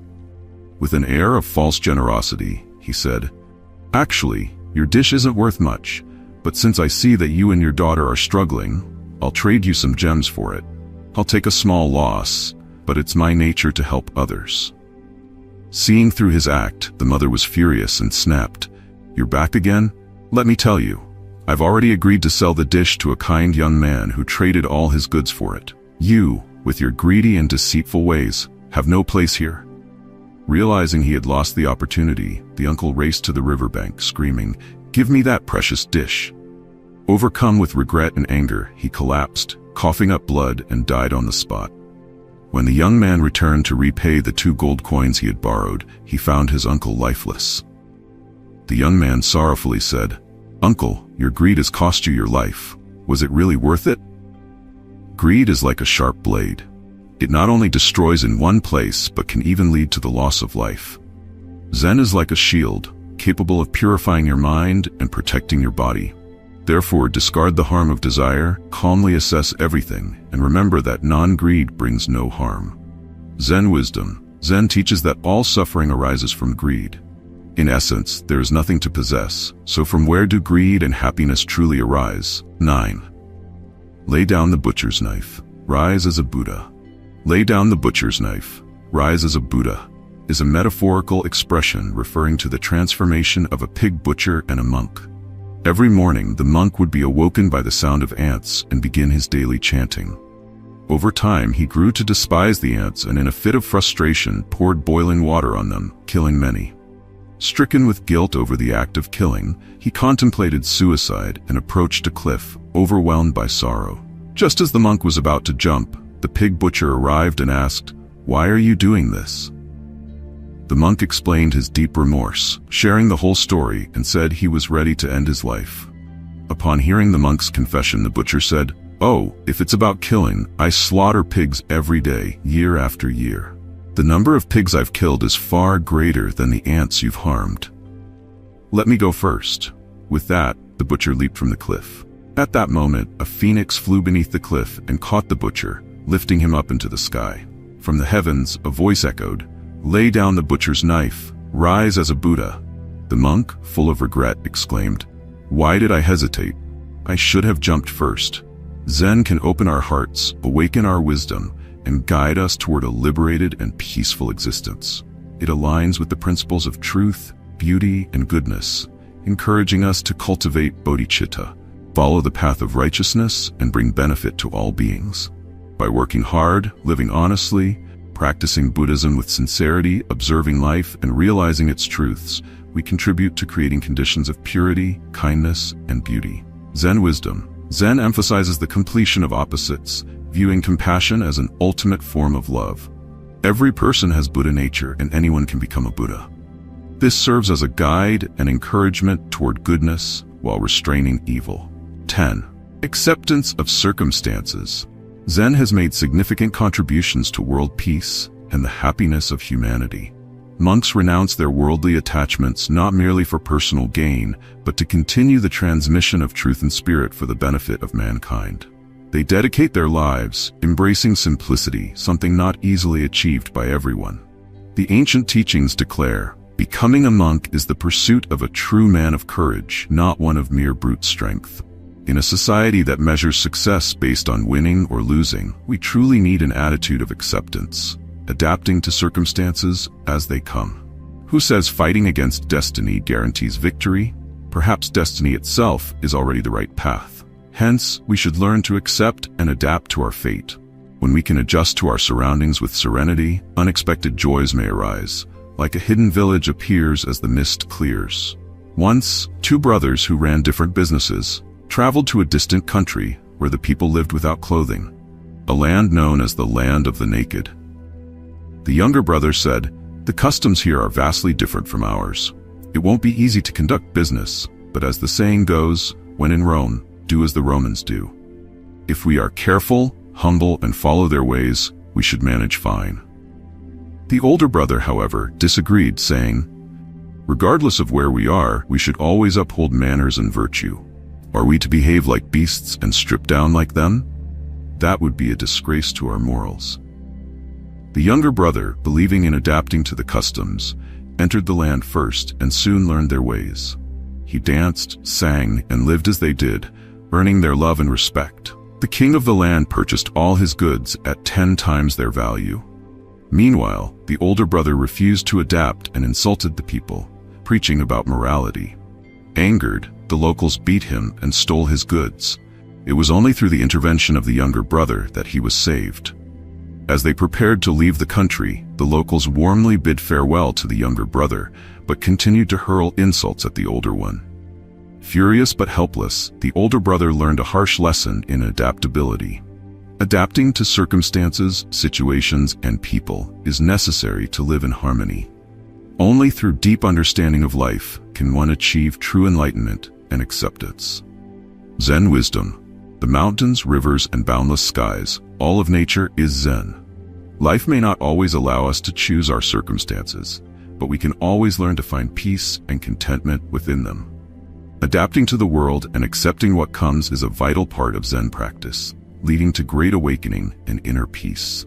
11. True heart. Once, in a mountainous region, there was a king parrot who ruled over more than 3,000 subjects. Among them were 2 particularly strong and boisterous parrots. They loved to show off and entertain the other parrots. One day, they came up with a new game, using their beaks to carry a bamboo stick, while the king parrot sat on top like a carriage. They would then fly around, carrying the king in the sky. The king parrot enjoyed this game, and 500 parrots flew in formation on all sides, totaling 3,000 parrots to accompany and serve him. They also prepared food and cared for the king. One day, the king parrot thought to himself, "This game is fun, but if we continue like this, we might lose our dignity and moral character. My subjects seem to serve me faithfully, but are they truly loyal, or are they just pretending? I'll pretend to be sick and stop eating to see what they do." During one of their games, the king parrot feigned illness and collapsed, lying motionless. Seeing this, the other parrots hastily covered the king with leaves and flew away, each going their own way. The king, now alone, observed the emptiness around him and left to find food deep in the forest. Meanwhile, the parrots that had abandoned the king flew to another mountain to serve a different parrot king. They told this new king, "Our old king has died. Please let us serve you." The new king responded, "Are you sure your old king is dead? I need to see the body before I accept you as my servants. Otherwise, it would be improper." The parrots, left with no choice, returned to search for the body of their former king. They searched throughout the forest, on cliffs and in caves, until finally they found him. Not dead, but alive and well. Upon seeing him, they resumed their service as before. The king parrot, filled with emotion, said, "I haven't even died, and you already abandoned me. You waste your days in amusement without any purpose. How hard it is to find true companions among you." With that, he flew away, leaving them behind. The pursuit of a true heart is like these fleeting thoughts, wandering aimlessly without substance. Finding our true essence reveals the deeper meaning of life. The genuine qualities of being far surpass the trivialities of appearance and fleeting amusements. In the search for rare horses, one ultimately encounters their true self. The mind is the source of all, beyond notions of good or evil, truth or falsehood. They are mere reflections of one's thoughts. Zen wisdom. The Buddha said, "A monk wears a robe of humility, while a traveler wears simple clothes. Yet, the monk with a wandering heart is merely a traveler before the Buddha, and a traveler without attachment is a monk before the Buddha." A heart without clarity drifts through life, but a steadfast heart can reach divine enlightenment. 12. The sincerity of karma in Buddhism. One day, Ananda asked the Buddha, "What is sincerity?" In response, the Buddha shared the following story. There was once a man who diligently studied the Dharma and practiced meditation with great effort and simplicity. After his death, he was reborn as a prince named Shizhong. One day, under a clear sky and radiant sunshine, the prince, having spent much time within the palace, felt the urge to wander outside. He left the royal palace alone and, after some time, encountered a person in distress. This person appeared exhausted, pale, and weak, eventually collapsing to the ground in agony. The prince, filled with compassion, wanted to help and asked, "You seem gravely ill. What medicine can cure you?" The ill man, struggling to respond, looked at the prince and said, "I suffer from a strange disease that no medicine can cure. The only remedy is the blood of a prince." Without hesitation, the prince unsheathed a dagger from his side and made a cut in his own flesh, causing blood to flow freely. He gently lifted the man's head and offered his own blood for the man to drink, helping to cure his illness. The prince, selflessly and sincerely, sacrificed his precious blood to save a life. In his heart, he felt no regret, only contentment knowing that his sacrifice had saved someone. The Dhammapada states, "Even a small evil deed can cause great harm in the future, like poison taken into the body.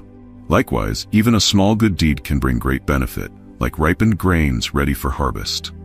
From this we understand that both good and evil deeds, however small, are like a shadow following us, producing either immense happiness or unbearable suffering. Therefore, we should strive to perform even small acts of kindness and avoid even the smallest wrongdoings. Zen wisdom, the Buddha said that even the smallest virtuous act can bring great joy, and even the smallest wrong can lead to unimaginable suffering. 13. Greed harms both self and others. In a certain village during a severe famine, a monk carrying 5 bushels of rice was passing through Vu San. The rice was intended for those in desperate need. As night fell, the monk sought shelter in the home of a carpenter.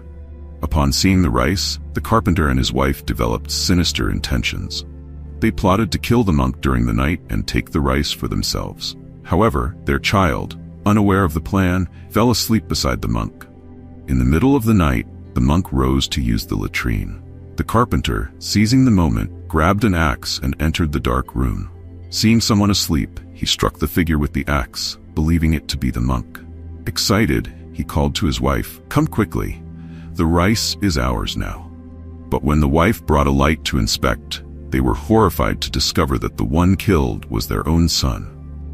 Overcome with grief, the wife cried in agony. Hearing the commotion, the monk lamented, "When greed arises, it harms both others and oneself." The Lotus Sutra teaches, the root cause of all suffering lies in greed. Similarly, the Buddha repeatedly warned his disciples in the Shurangam Sutra, greed and desire are among the primary causes that trap beings in the cycle of samsara.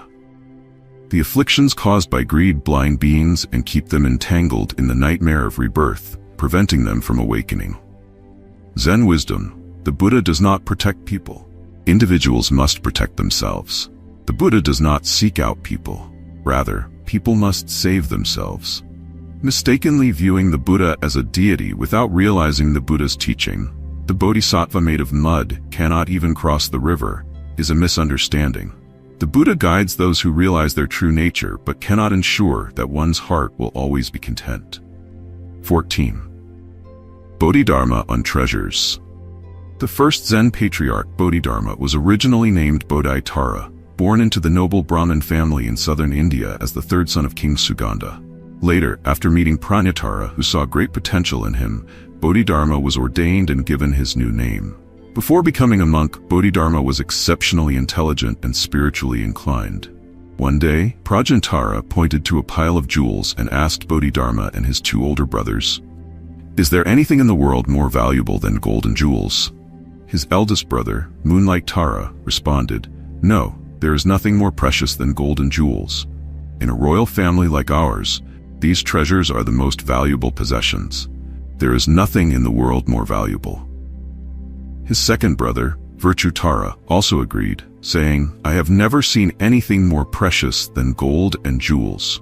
However, the youngest Bodhidharma disagreed and said, "I do not believe my brothers are correct. These jewels have no true value at all." His brothers challenged him, asking, "Why do you say that? What could possibly be more valuable than jewels?" Bodhidharma explained, "These jewels have no inherent value. They require human perception to determine their worth. In reality, They are nothing but lifeless objects. The true treasure is the Dharma, the teachings of the Buddha. The Dharma is a treasure because it is illuminated by wisdom and insight. Unlike physical jewels, it has the power to distinguish between good and evil, and to guide beings on both worldly and spiritual paths. Therefore, the most valuable treasure is the supreme truth of the Dharma. Bodhidharma's exceptional wisdom and spiritual insight were not confined by tradition. Because of his profound realization, he was chosen as Prajaratara's successor, becoming the 28th patriarch in the West. In the reign of Emperor Wu of the Liang dynasty, Bodhidharma traveled east to China and meditated in front of a wall at Shaolin Temple for 9 years. He is recognized as the first patriarch of Zen in China. Zen wisdom. What is the true treasure? The Buddha, Dharma, and Sangha are called the three jewels, but their essence is found within each person's true nature. As the saying goes, a single moment of wisdom illuminates infinitely. The Dharma, as the ultimate truth, is a treasure far greater than gold or jewels. 15. Karma and retribution. A disciple once asked Zen master Fojiao, when practicing the Dharma of repentance, is it to repent for oneself or for others? If it is for oneself, where do one's sins originate? And if it is for others, how can one repent for them, since they are not oneself? Zen master Fojiao was momentarily at a loss for words and began traveling in search of an answer to this challenging question. One day, he arrived at the monastery of Zen master Lakdam. Upon entering, Lakdam immediately shouted, "Drink!" Fojiao, unsure of the meaning behind this exclamation, felt perplexed. As he was about to speak, Lakdam struck him with his Zen stick. Fojiao, bewildered, could do nothing but endure the blow. After a few days, Lakdam approached Fojiao and said, "I have an ancient koan from the old masters that I'd like to discuss with you." Just as Fojiao was preparing to respond, Lakdam again shouted, "Drink!" At that exact moment, Fojiao suddenly awakened, bursting into laughter. Zen master Lakdam stepped down from his Zen seat, grasped Fojiao's hand, and asked, "Do you now understand the Dharma?" Fojiao shouted, "Drink!" in response, pushing Lakdam's hand away. Both masters then laughed together. In the practice of repentance, there are various levels: the repentance of action, the repentance of merit, and the repentance of no birth, Vosansam. A verse states, "Sin arises from the mind, and when the mind is extinguished, sin is also extinguished." When both mind and sin are extinguished, that is true repentance. Repenting for oneself is also repenting for others. Repenting for others is also repenting for oneself. There is no separation between self and others. All beings and things are one in truth, so why make a distinction between oneself and all sentient beings? When we speak of karma in the realm of appearances, there is indeed cause and effect, karma and retribution. But when viewed from the standpoint of true nature, how can there be any concept of sin or karma? Is a single shout of drink good or evil? Is it eternal or fleeting? Is it self or other? In the ultimate truth, the distinctions between beings do not exist. Zen wisdom. For those whose karmic burdens are heavy, we should offer them compassion and understanding rather than rejection or scorn. The boundaries between self and others dissolve in the light of true wisdom. 16. Building relationships with those of the Buddhist path. Zen master Duxun Chin, residing at the Pure Land Monastery in Hangzhou, was known for his strict observance of the precepts. He once guided the prefect, Lin Yao, to take refuge in the Buddha's teachings and also entered the royal court to explain the Guanyin relics to Emperor Wenzong of the Tang dynasty. However, the master lived a simple, detached life, disinterested in socializing. Even though high officials often offered him offerings, he frequently declined them. Master Duxun was quite close to Minister Tun Thi Lang. One day, Tun Thi Lang said to him, "Tomorrow, the renowned scholar Han Xia will gather with some close friends. Most of them are esteemed scholars of our time. I sincerely invite you to spend some time with us, share your teachings, and it would be my great honor." Although Master Duxun initially refused, Tun Thi Lang persisted, and the master reluctantly agreed to attend.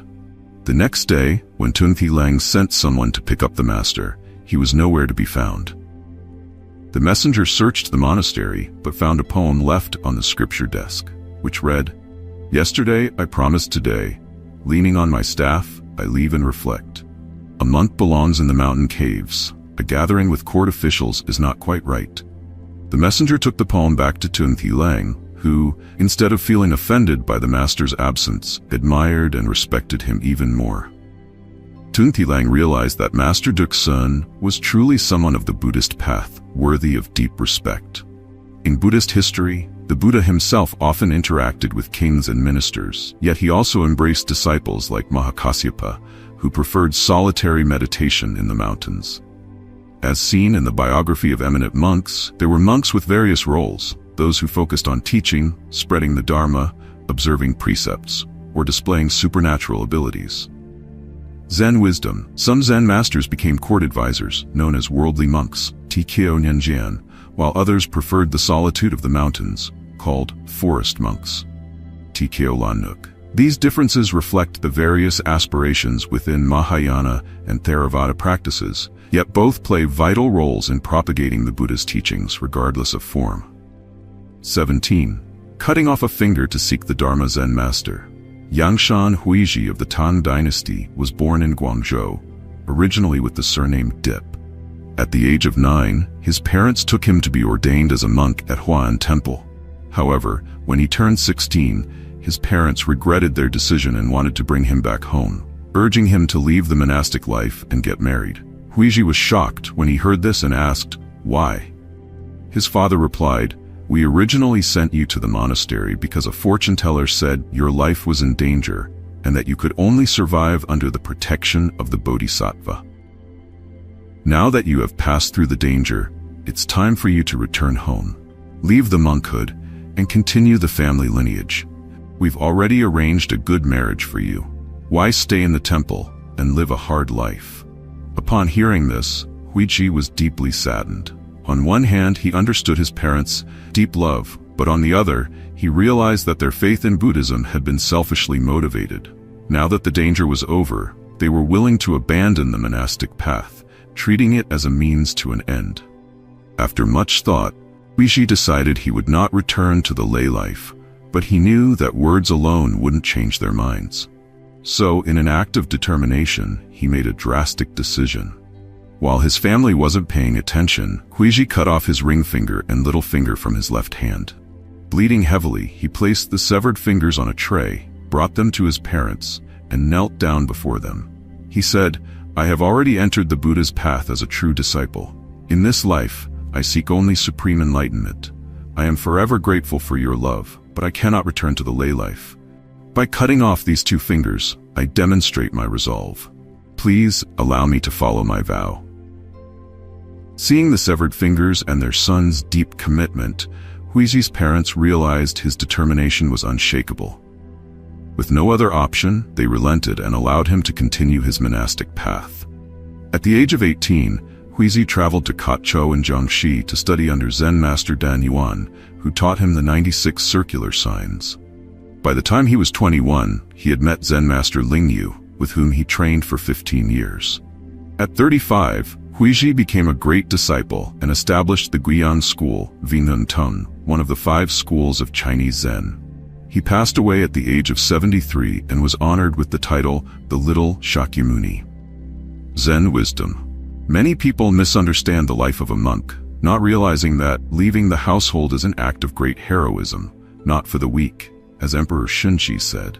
Gold and silver, pearls and jade are not truly precious. Only the monk's robe draped over one's shoulders is priceless. 18. Infinite paths. One day, Zen master Dongshan visited a disciple named De Chiu who was gravely ill.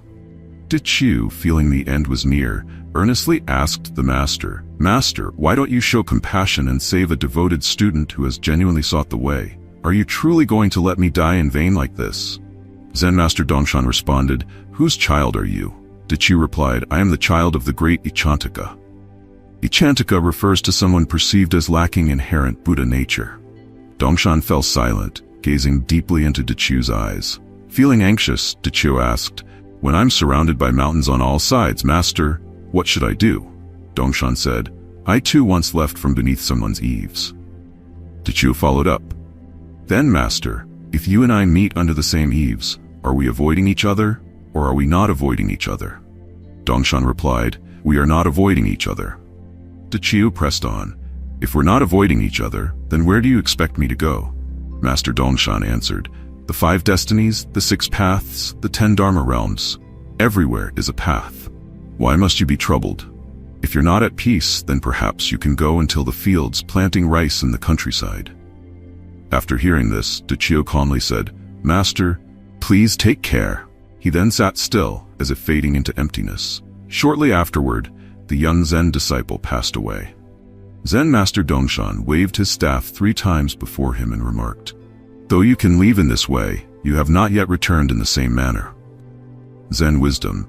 Dachio's time in the world was coming to an end, yet even in his final moments, he did not forget to seek the path beyond life and death. Just as he said, when birth, aging, sickness, and death are near, what should one do? Zen Master Dongshan's teaching that everywhere is a path reminds us that while paths are abundant, discovering the true path is not always easy. 19. Only seeking the path, not knowing you've missed it.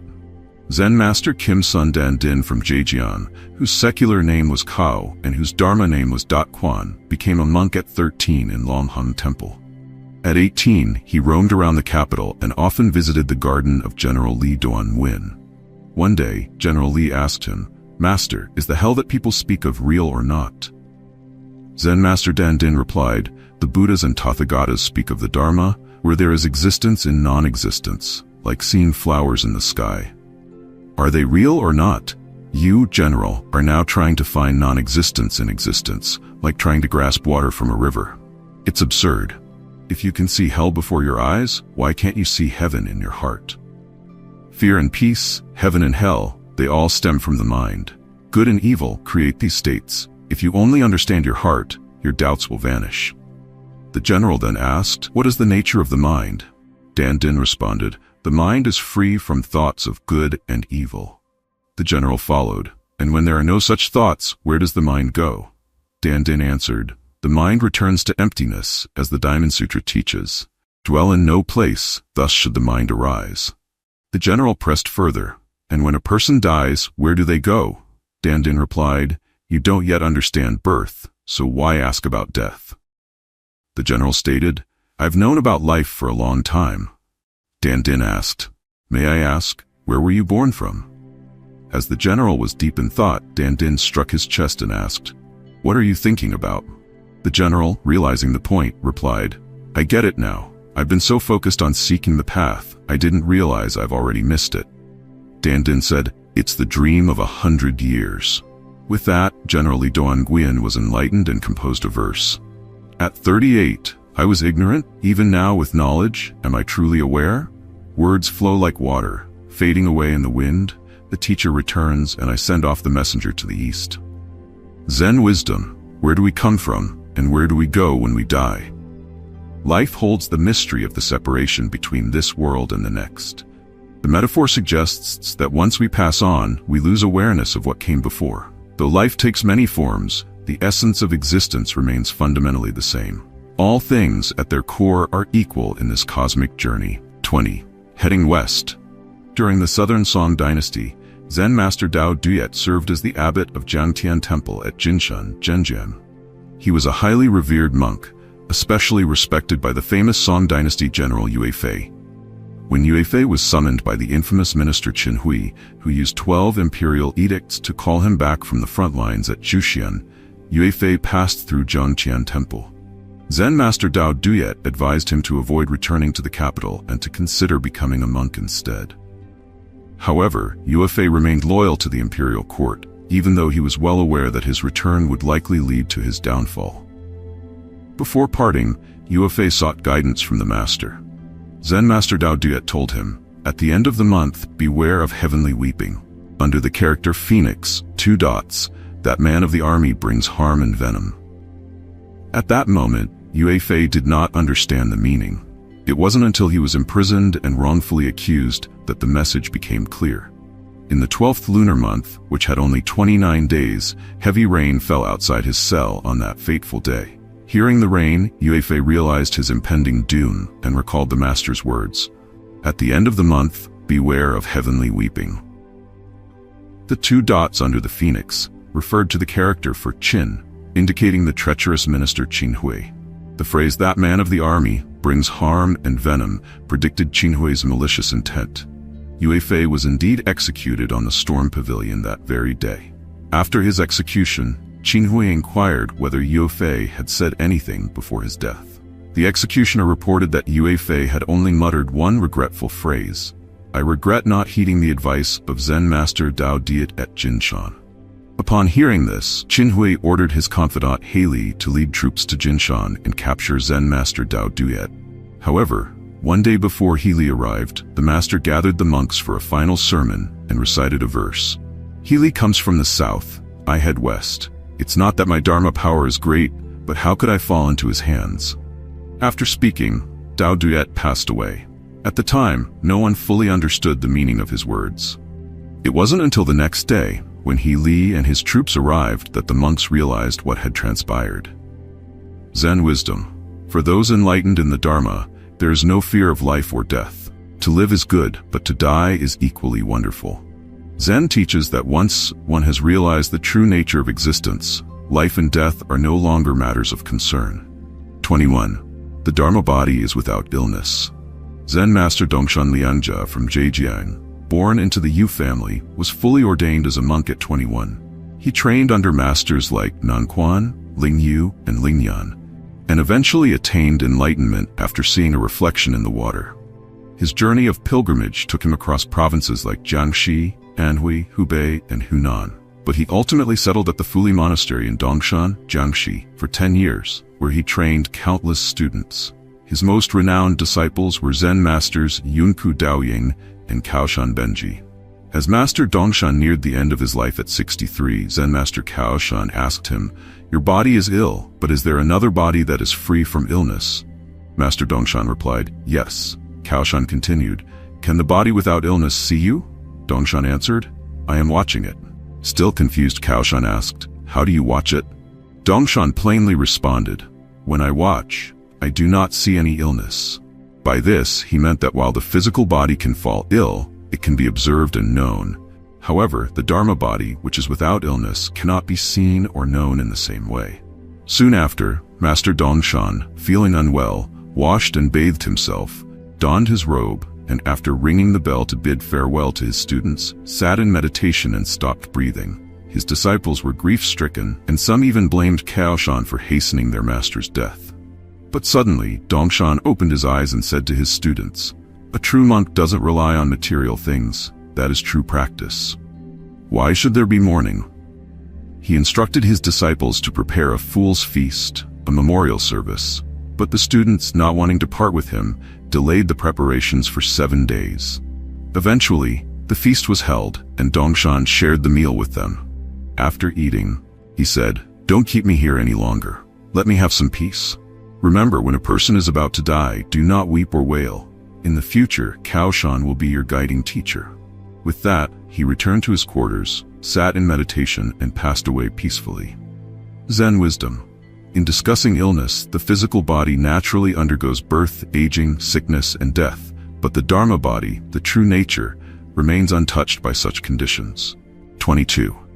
The innate Buddha nature lay practitioner Chu Tumuk was a devout follower of the Pure Land practice, maintaining a strict and disciplined spiritual life. One day, he visited Zen Master Fo Guang and said, "Master, I have been chanting the Buddha's name and bowing to the Buddha for more than 20 years. Recently, something seems different during my recitations." Zen Master Fo Guang asked, "What seems different?" Chu Tumuk explained, "Before, when I chanted the Buddha's name, I always felt the presence of the Buddha nature in my heart.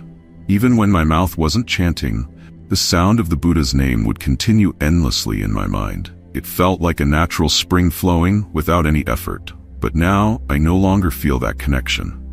Zen Master replied, "That was very good. It means you reached a state of pure and continuous mindfulness that resonated with the Buddha, finding your true mind." Chitumuk, troubled, responded, "Thank you for your praise, Master. But I am suffering now because I no longer feel that connection. I can't sense my true mind anymore." The Zen Master asked, "How could you expect to see the true mind?" Chutumut continued, "Because my mind no longer aligns with the Buddha, the continuous sound of mindfulness is gone, and I cannot find it anymore." "Master, I am deeply troubled. Where can I find my true mind again? The Zen master advised, to find your true mind, you must understand that it isn't located anywhere outside of you. It is within you, always present in your being. Chutumuk asked, why am I unaware of it then? The Zen master replied, because the moment you unknowingly search for your deluded mind, the true mind distances itself from you. Upon hearing this, Chutumuk seemed to gain insight. This experience aligns with the teachings of the great master Yongja, who said, do you not see the one who is lost in the way, seeking without learning, clings to illusions without seeking truth? The nature of ignorance is Buddha's nature. The transformed, empty body is the Dharma body. The Dharma body, when awakened, is free from all things. Its original nature is the true Buddha. Zen wisdom. Why do people become lost? It is because illusions obscure the true mind. When the true mind is hidden, naturally, one can no longer find their way back home to themselves. 23. Peaceful passing at Lingshu Monastery. Zen master Lingshu Rumin had been without a head monk, Shozuo, for 20 years. Whenever people inquired about this, he would respond enigmatically, my head monk has just been born. Or, my head monk is out herding cattle. At other times he would say, my head monk is on a pilgrimage. Such cryptic replies left the inquirers perplexed. One day the master suddenly ordered the monks to sound the drums and gongs, instructing them to go to the foot of the mountain to welcome the new head monk. While the monks were puzzled, Zen master Yunmen Daoying, later known as Yunmen Wenyan, calmly arrived. Master Ling Shu invited him to take up the position of head monk. Word soon spread that Zen master Ling Shu possessed the ability to see into the past and future. Not long after, Liu Sheng, a military leader of the later Han during the Five Dynasties period, heard of Master Ling Shu's supposed supernatural powers and came to the monastery, seeking insight into the future to aid his military strategies. However, Master Ling Shu, foreseeing this, passed away before Liu Sheng's arrival. Angered by the sudden passing of the master, Liu Sheng asked, what illness took the master's life? Why did he pass away so quickly? The attendant replied honestly, the master was not ill. He knew you were coming and chose to leave before you arrived. However, he left this box for you. Liu Sheng opened the box to find a piece of paper with the words, the eyes of humans in heaven, the head monk in the middle of the hall. Liu Sheng, realizing the profound meaning of this message, withdrew his troops and invited Zen master Yunmen to become the new abbot of Lingshu Monastery. Zen wisdom. The ancient masters rarely engaged in formalities. Some positions must wait for the right person, while even the most capable individuals must await the right conditions. The head monk's position at the monastery remained vacant for many years, highlighting the careful and mindful approach in selecting the right person for the role.